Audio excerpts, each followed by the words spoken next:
முதலமைச்சர் சட்டசபையில் பேசும்போது பேசினார், விடமாட்டேன், தொடமாட்டேன், தொட்டவனை விடமாட்டேன் அப்படின்னு சொன்னாரு. சொன்னதை நீங்க செஞ்சிட்டு இருக்கிறாரு.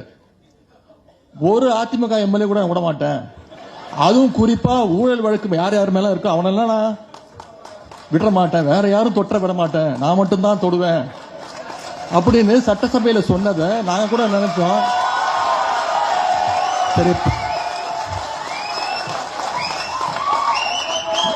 சரி பஞ்ச் டயலாக் தான் பேசுறாரு. எங்களுக்கு சில நேரம் டவுட் ஆயிடுது, நாம சட்டசபைக்கு தான் வந்திருக்கோமா இல்ல ஏதாவது தியேட்டர்ல ஃபர்ஸ்ட் டே ஃபர்ஸ்ட் ஷோ படம் பார்க்க வந்திருக்கோமா? அந்த நிலைமையெல்லாம் இன்னைக்கு சட்டசபை நடந்துகிட்டு இருக்கு. அன்னைக்கு முதலமைச்சர் சொன்னதை இன்னைக்கு செஞ்சு காட்டிட்டு இருக்கிறாரு. தூய சக்தி தூய சக்தின்னு சொன்னாரு, தூய சக்தின்னு சொன்னாரு, தூர்த சக்தினாரு, மற்றும் சிலர் அப்படின்னாரு. பேர் சொல்றதுக்கே கூச்சப்பட்டாருங்க. அதனால நம்ம தலைவர் சொன்னாங்க, தூர்த சக்திக்கிட்டே இருந்து இழுத்துக்கிட்டு இருக்கீங்களே, அவளுக்கு போய் காஞ்சி போன சக்தியா இருக்கீங்களே அப்படின்னு நம்ம தலைவர் சொன்னார். வாஷிங் மிஷின் நாம பாஜகவை சொல்லுவோம் பெரிய வாஷிங் மிஷின், இன்னைக்கு அதுக்கு போட்டியா ஒரு குட்டி வாஷிங் மிஷினா இன்னைக்கு இந்த அரசு தவேக அரசு நடந்துகிட்டு இருக்கு. கல்லாப்பட்டி கூட்டணி நான் மறந்தாலும் இன்னைக்கு மக்கள் மறக்க மாட்டாங்க. நாம இதை ஒவ்வொரு நாளும் மக்கள்கிட்ட கொண்டு போய் சேர்க்கணும்.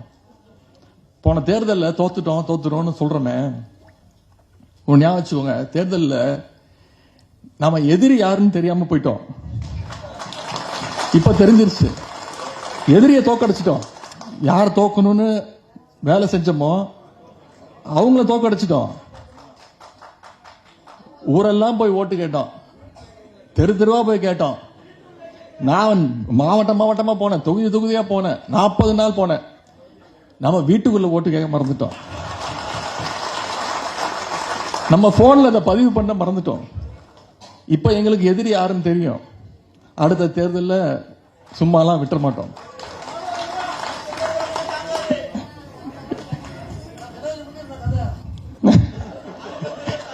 அந்த தூக்கி இன்னைக்கு என் மேல பழைய போட்டுருவான். உதயநிதி சொன்னாரு, நீ சொல்லிட்டு போயிடு, எனக்கு இதுதான் வேலை பாரு, டெய்லி காலைல எழுந்திரிச்சு.